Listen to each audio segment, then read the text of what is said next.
factors had an impact on you as a small business owner. As you're looking at our sort of current context, what are the big issues that are facing you?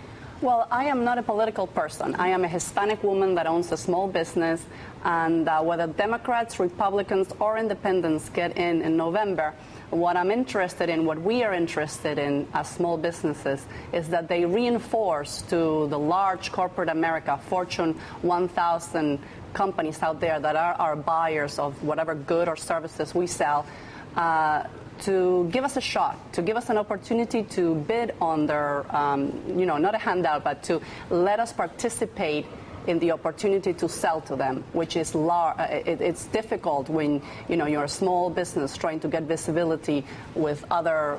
I have a lot of competition in my particular industry. Yeah, it's interesting to hear you talk about competition, also to being a Hispanic woman owning a relatively small business. Sounds to me, or it feels to me, like some of the conversation we hear about what's good for business, which is deregulation, the government out of things, might actually be problematic for you, in that part of what government has done is say you got to give small businesses a shot. You have to give local and minority and women-owned businesses a shot to bid. So in that context, does government actually help or improve your opportunities? Well, I urge all small minority women-owned companies, especially in the New York City marketplace, which is where I work and live,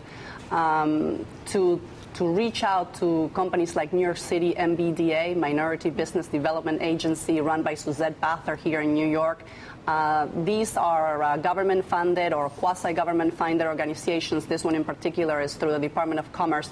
And they help you connect with those large corporations that would otherwise probably not look at you as a potential, source. So Peter, yeah, this feels to me like